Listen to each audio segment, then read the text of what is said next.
Test. Right, so hi. Good morning. Don't you love when computers don't work right? It's my absolute favorite thing. So we are going to meet in here, you guys, if you want to go ahead and come on in. All right, so welcome to Lift the Rock. As you guys know, this is a weekly program here at the Venture Center. For those of you who we haven't seen in a while, welcome. And for those of you who are brand new, we look forward to seeing you on a consistent basis. I do have a little pet peeve, however, and that is when the front row is both sad and lonely. Because there are people that are here who want to tell you about their thing, and they don't like looking at an empty chair. And I see all these human beings standing up. And I know you want to sit by Ivan, and I know you want to sit by Chad, because they are both awesome people. Well, maybe you don't, I don't know. Anyways, thank you. See what happens when you just ask and guilt people? In any event, now this isn't working, so everything's going great. All right, so special thank you to our friends at the Little Rock Regional Chamber of Commerce for all that they do to support entrepreneurship, both in Central Arkansas and beyond, and also to our friends at the Little Rock Tech Park for letting us be a part of this amazing space and letting us meet here every week, right here in the Mary Good Room. We'd love to have some social media love. So if you would go online and use the hashtag #LiftTheRock, you can tag the Venture Center at Venture Center, and you can tag the FinTech Accelerator at VC FinTech. Things are not happening. Okay, so Wi-Fi is provided by our awesome entrepreneur in residence, Lou McAllister, and his company, Broadband Development Group.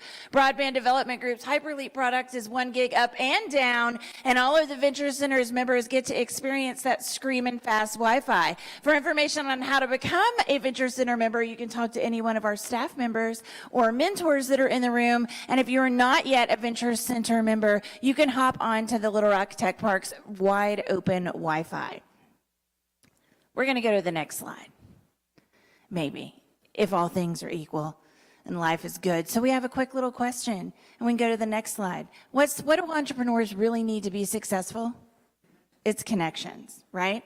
So, you know, we're just going to roll without slides, really working great today, and that's going to be happy. So connections. And here at Lift the Rock, the goal is to connect the entrepreneurial community with the existing business community. And we've been really successful at doing that by making specific targeted asks of all of you. And so today, the question for all of you is, who do you know that needs to meet the FinTech cohort? Who do you know that could help them learn something epic about Arkansas or Little Rock, or could help them expand their business, or could answer a question, or could otherwise help them grow? So you're going to get to learn a little bit more about the program and the participants here in just a few minutes. And at the end, we're going to really ask you who you know that you can help us connect. So we'll go on a couple slides. So over here, my lovely assistant this morning handling the slides is none other than the FinTech Accelerator's shiny new managing director, Wayne Miller. So we're going to welcome Wayne up. He and I are going to trade places. And while we're doing that, we're going to play a little video for you guys. So if you press the button again, it should work. There we go. Awesome. Take your startup to the Accelerator in New York or San Fran. Spend all your seed money and make connections with some mid-level influencers. Or we can tear down that paradigm, make our own rules. Go to Little Rock. Yeah, Little Rock, a.k.a. Best Night Everville. Buckle your helmet down, the land of Opportunity City. And yeah, we're FinTech Central. Central Arkansas is a ground floor FinTech innovator with progressive companies dating back to 1968. Today, global game changer FIS is powering the VC FinTech Accelerator at the Venture Center. We're the only FinTech Accelerator that guarantees access to FIS C-suite leadership and the opportunity to plug into its global business network. That's not bragging, that's fact. VC FinTech Accelerator. Rock the paradigm, rule the world. Wow. Let's give them a little love.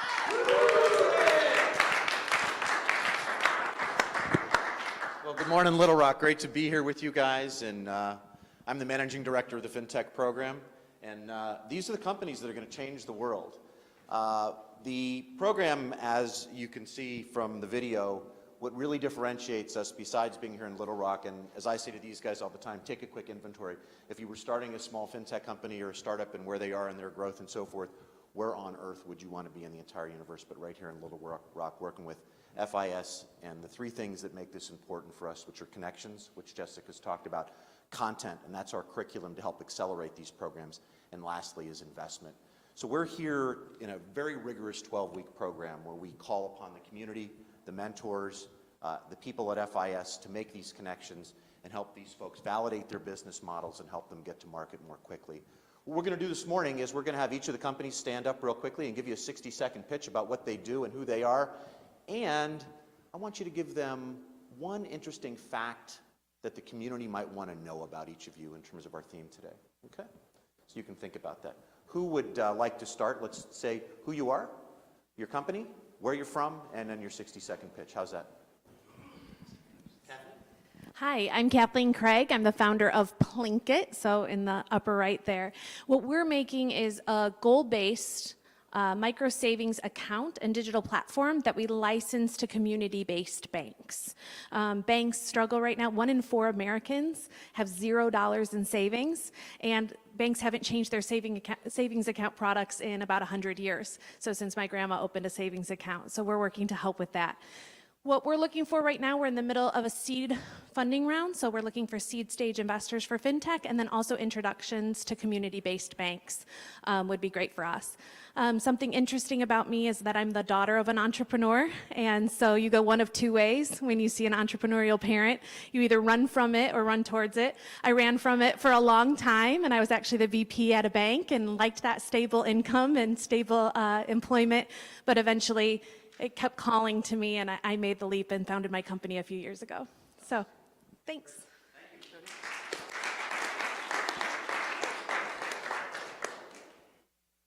Good morning. I'm Rosemary Hackett. I apologize, I have a bit of a cold. That's what intense training does to me. I am from Chicago, and my company is Omnitrium. And as Kathleen mentioned, people don't save. But did you know that people spend $70 billion a year on the lottery? So there's been recent regulation in the U.S. and in 20 states across the U.S. that allow for prize-linked savings accounts. So our product is to take advantage of these changes and basically gamify banking and help banks increase savings and deposits and customer relationships.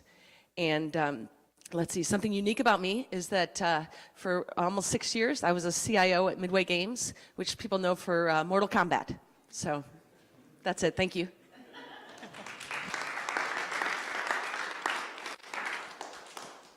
Hey, good morning. So I'm Uday Kuraju. I'm the founder of Bond.ai. Let me ask you a question. So how many of you here don't want to become wealthy? Everyone does, right? So, but why is that only a tiny percentage of us actually achieve that dream, right? So there have been beautiful savings and investing apps like Mint, Digit, Acorns for a very long time, but still 72% of us in America struggle financially. So that's a huge number. So that is the reason we created Bond, and thanks for the introduction, both of you. So it is an artificial intelligence platform. It is an SMS bot that will automatically optimize your spending, create a savings plan for you, and also invest. So how does it work? It's just simply text your goal to Bond, and that's it. It optimizes your finances, like get you the right credit cards, get you the right mortgages, get you the right insurances, creates a savings autopilot, and also invests according to your risk profile. So everything done automatically so that you meet your financial goals in the shortest time possible. So I have more than 5 years experience in designing artificial intelligence systems. I have a great team behind me running that. So if you're an investor, I'm looking for $500K if you want to invest, or if you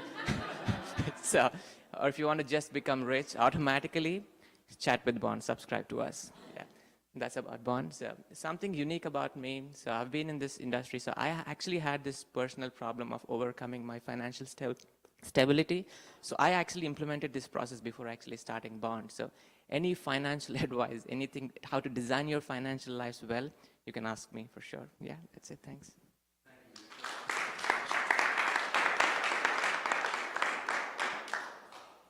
Hi, everybody. My name is Spencer Crane. I'm one of the founders behind Hedgehog.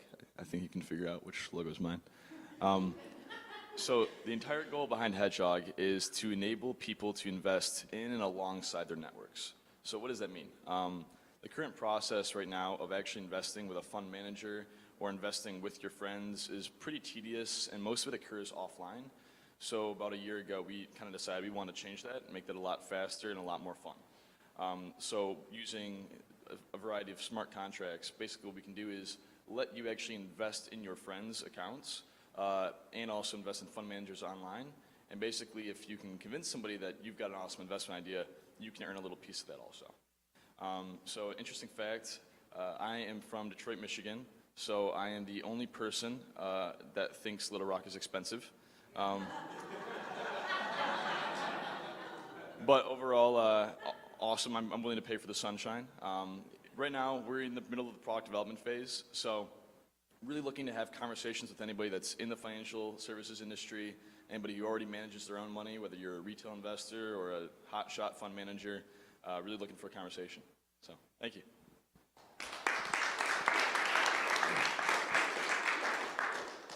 Hi, everyone. My name is Alon Glansman, and I'm the co-founder and CEO of WalletFi. And this is my partner, Mark Miller. He's the COO.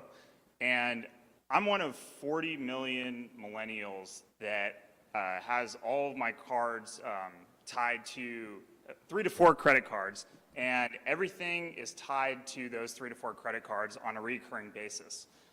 So if you're like me and you've had your card replaced in the last 2 years, I had 2 cards replaced in the last 9 months, and it's an extremely painful process, right? So you don't know what's tied to those cards and how to move them over. So we actually created WalletFi. And what WalletFi does is it helps users identify everything that's tied to the old card and move it over to the new card in the case of a replaced card or a reissued card or stolen card even. So, you know, we're currently looking for beta testers with WalletFi, so if you are interested, definitely we want to talk to you afterwards, and we'd be happy to get you on the platform. So thank you very much. And interesting thing about us as it relates to the community, Mark and I are trying to hit every coffee shop in Little Rock. So thanks a lot. We're getting there. Yeah.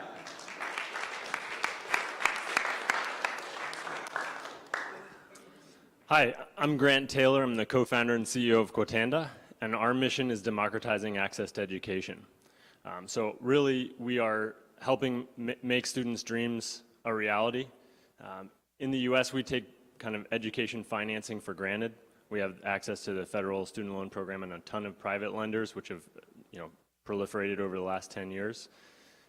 Outside of the US, those opportunities are often not available. In Mexico, as an example, only 2% of students have access to education financing. Imagine what it would be like if you couldn't afford to go to college and you had no way to take out a loan or get a scholarship to do so. That's the reality for most of the rest of the world.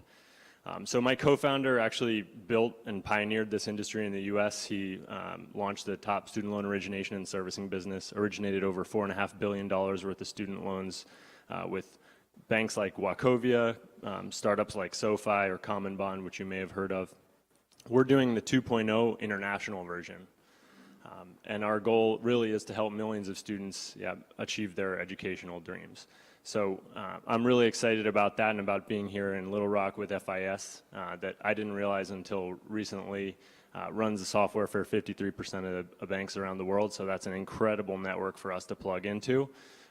And we're really excited to be part of this amazing group. A kind of interesting fact about me, I like pretty much anything outdoors. So whitewater kayaking, mountain biking, if you're doing anything like that on the weekend, you want a friend to come with, sign me up. And I live in Mexico City, so we launched in Spain and Mexico. I've been living in both of those places. I'm the only gringo in my neighborhood, which is kind of fun. Anyway, thanks again.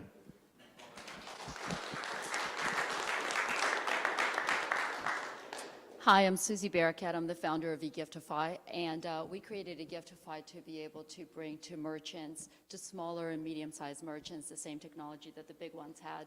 So it's basically a platform that's an omni-channel platform that unifies a lot of functions such as digital gift cards, physical gift cards, loyalty, events, into one single point so that the merchants can very easily simplify their operations, but also to be able to engage much more meaningful with their customers, especially in omni-channel, so across social media, in person, digitally, and through mobile apps as well.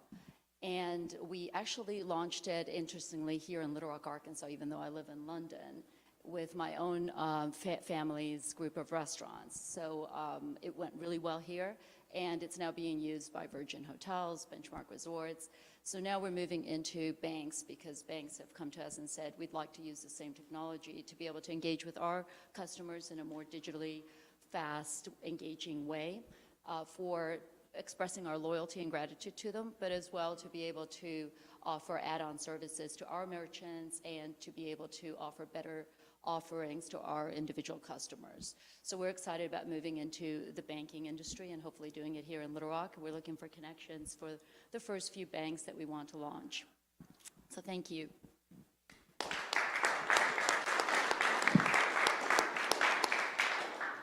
Hey, good morning, guys. My name is Brian Lay, and I'm with AlphaRank. AlphaRank is an analytical engine that helps banks take advantage of the same trick that T-Mobile used to cut their churn by 50% in a single quarter and increase new product adoption by over 10x.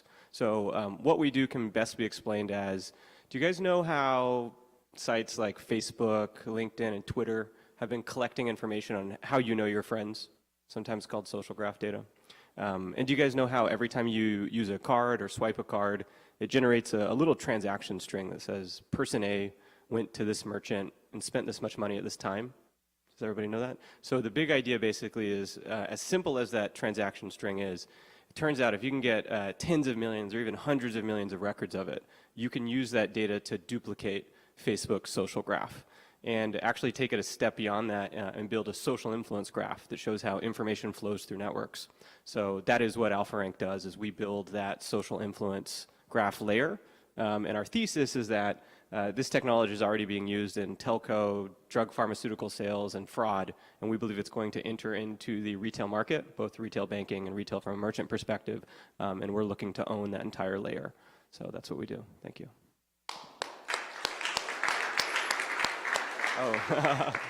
A fun fact about me is this company actually started as a nightlife app, and I have some interesting stories from that.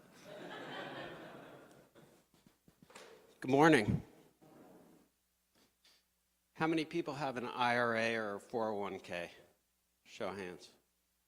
How many people have used that savings to invest in a private company or buy a piece of real estate or buy gold? Anybody? One part. Good process? Painful process. Yeah, it's hard to really describe the pain of surgery to someone who hasn't had the surgery, right? So I'm Eric Satz, and I'm the co-founder of Alto. And what we do is we make it possible for people to invest their tax-advantaged savings in private equity and real estate and precious metals and commodities. And we take what can otherwise be a really complicated process. There are 235 pages in here, which actually, if you have time to read, you can figure out how to do it on your own. It's kind of like reading through tax code, right? So what we do is we do for self-directed IRA investors what TurboTax has done for self-filers. Pretty simple.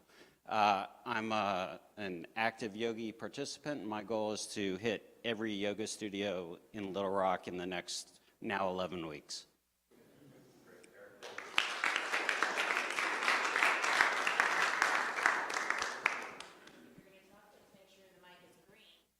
It is green. Test.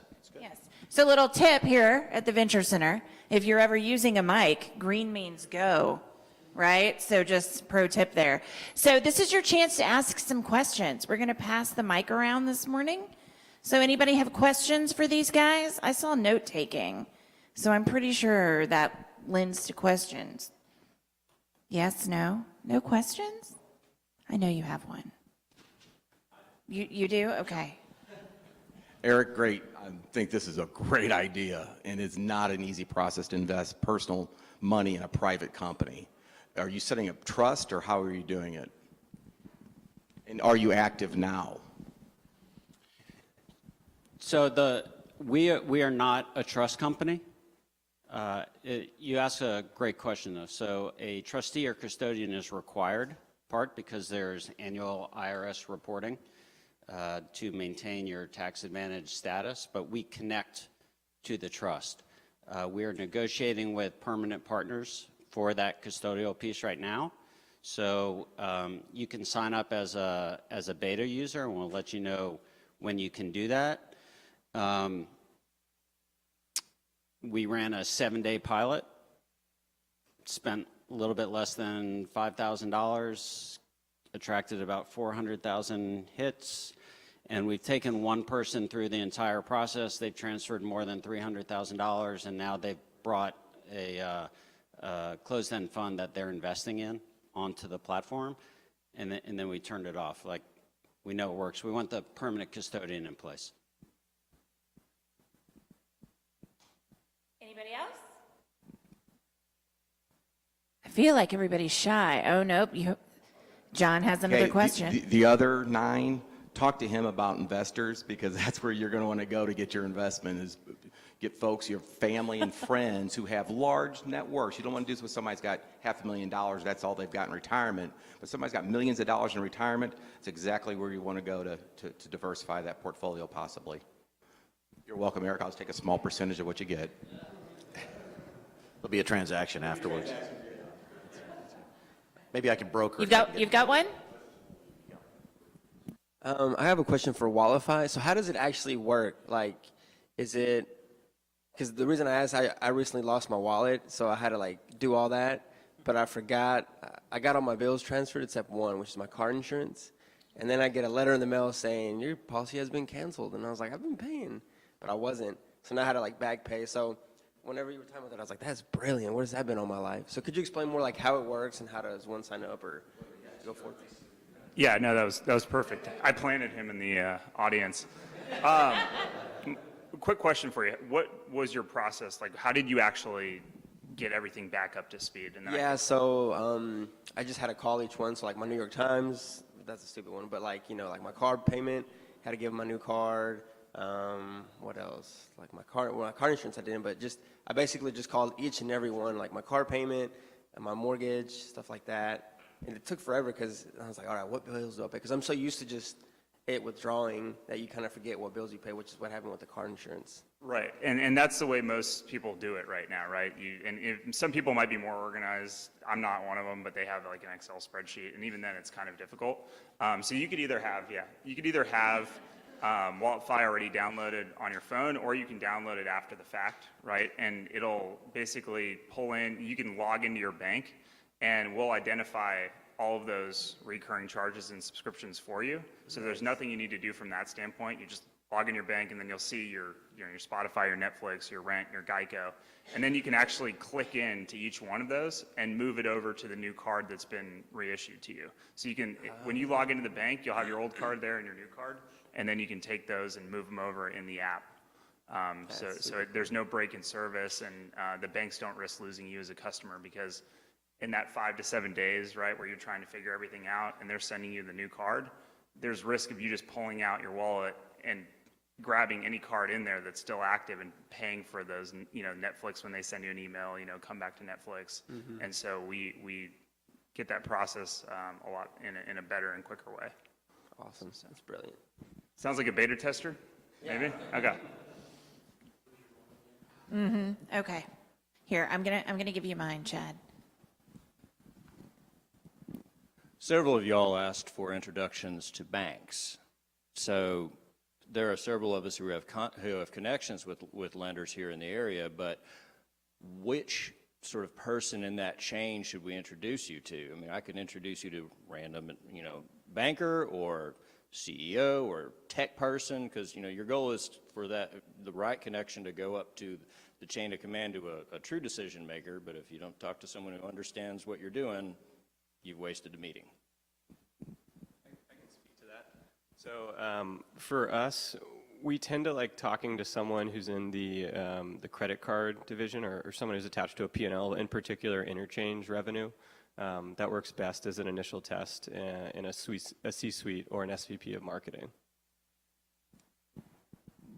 For us, it would be either somebody in the marketing side or somebody, a business owner in the merchant acquisition side. Either the person responsible for student lending or consumer credit. For WalletFi, really somebody responsible for fraud recovery or even marketing. For us, it's going to be anybody that's interacting with financial products or working kind of the estate planning side of things. So anybody that's working with a customer on more of a long-term investment.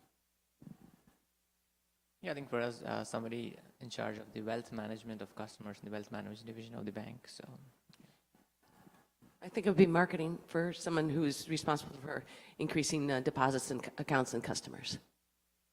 So we generally go in through either marketing, CEO, or even we've gone in through operations because we're at or below the current cost that they're paying. Great question. Yes. Is it Omnitrium? Is that? Yes. Okay. So kind of what he was saying, how can you define your process? Simply because my parents, avid lottery players, right? Avid, unfortunately. So it's breaking that habit, but how does your process work? How do you unify? How do you streamline that?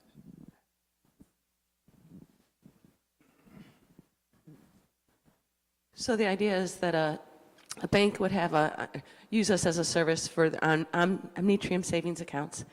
And so for every dollar that a customer has, they get a lottery ticket, basically. And so typically a bank would have a minimum deposit of maybe a couple $100 up to a maximum of maybe $20,000 or $30,000. It doesn't have to be that, but so you get a ticket for every dollar in. And there's a waiting period, so if tickets are not active for about 30 days, and then there's a lottery every month.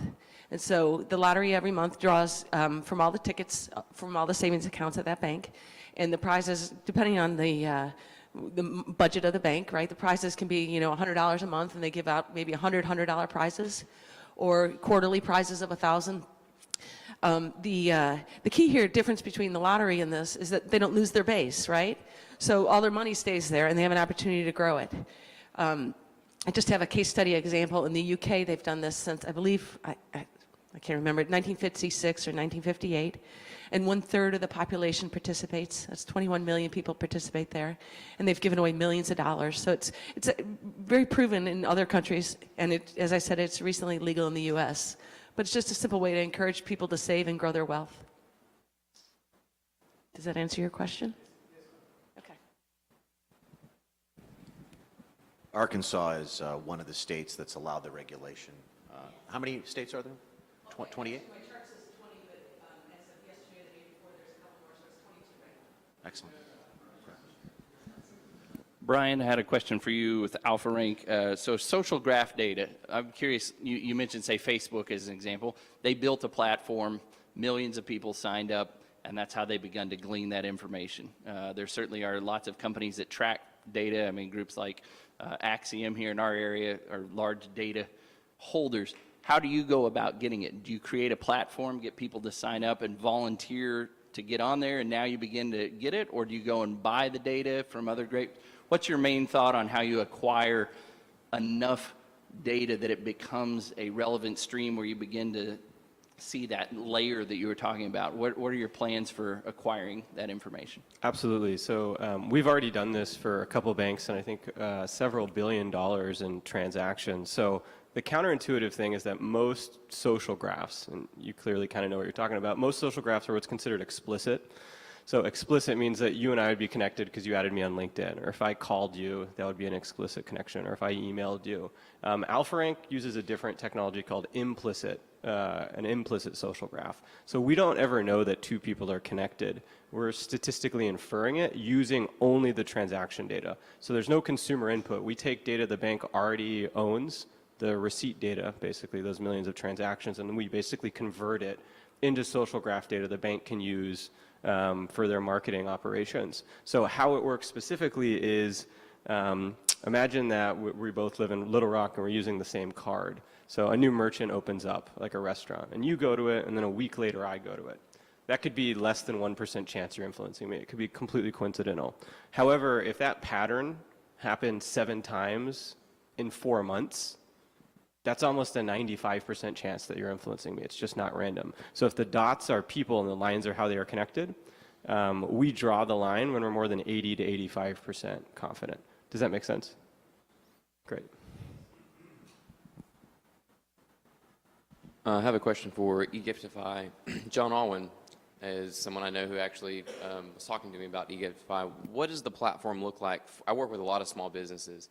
What does it look like for the small business, as in, is it an app where I can go and look at all the merchants that have eGiftify? Is it something where they're specifically just going to be selling to customers that come into them? Kind of how does that look for them? Yeah, thank you. It's actually a white label, so it's branded to each specific merchant. One of the reasons for that was because I have restaurants myself, and I didn't want to have to ask my customers, hey, go look up an app and find me in between all of my other competitors. So it's really white label to each one, and we've taken the angle that your interactions and your engagement as a merchant with your customers shouldn't be just app or shouldn't be just digital. So we take into account you're coming in, you're visiting, so we get to know you there. We get to know you through the mobile app, if we have one. Not all small merchants, I think, should have a mobile app, personally. The website, social media, Facebook, Twitter, etc.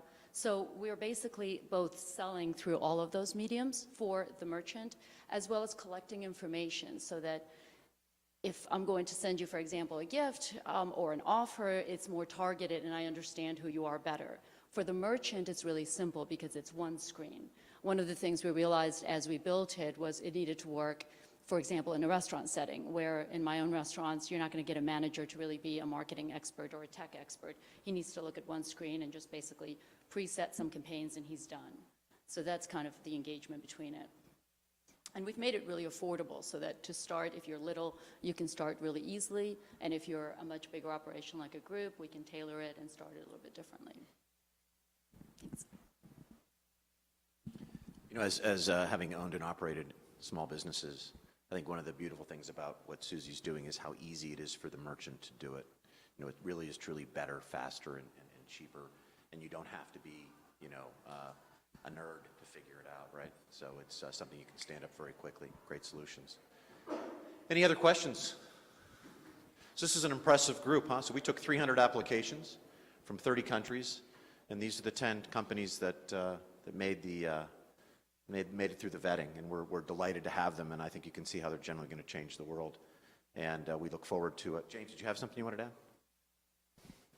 Yeah, I'm going to just announce that, you know, there is a investment fund that goes along with the accelerator that invests in all of these companies.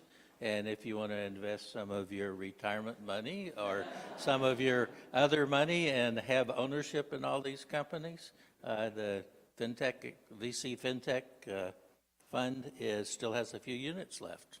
If you're interested, give me a holler. Get mom and dad to put some of their lottery dollars. Maybe they have a better chance. I would say so. You're just looking at it. Okay. All right.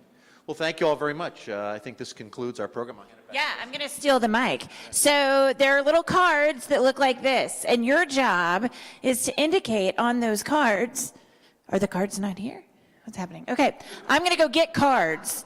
And the job that you have is to indicate who you know that needs to know these guys. If you have a specific person that you want to make a connection with, you can indicate that on the card. But what we do is take the cards. You don't give the cards to the people. You give the cards to the Venture Center. And we do that so that we can specifically track and report back to our stakeholders the number of connections made through this specific program.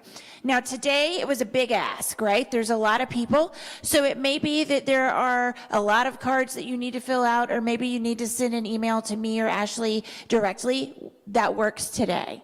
All right, but just think about who you know, and let's help make this experience even better for these guys, because we want them to know how powerful Little Rock is. I think they're starting to get a taste, but you can help us expand that.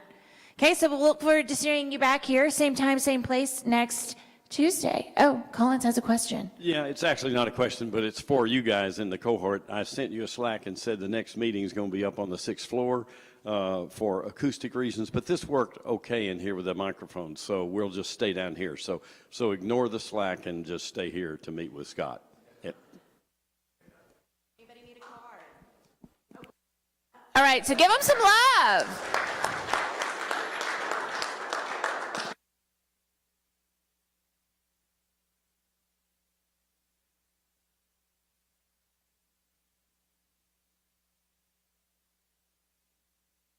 And I went, no. But so she started turning, well, if you have this much money, you're trying to get to this much. And I went, oh, well, why didn't you just say that? Well, that is what this says.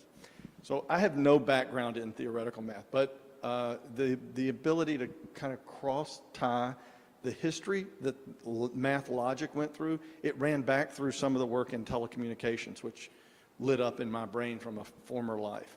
So I was able to actually backtrack it.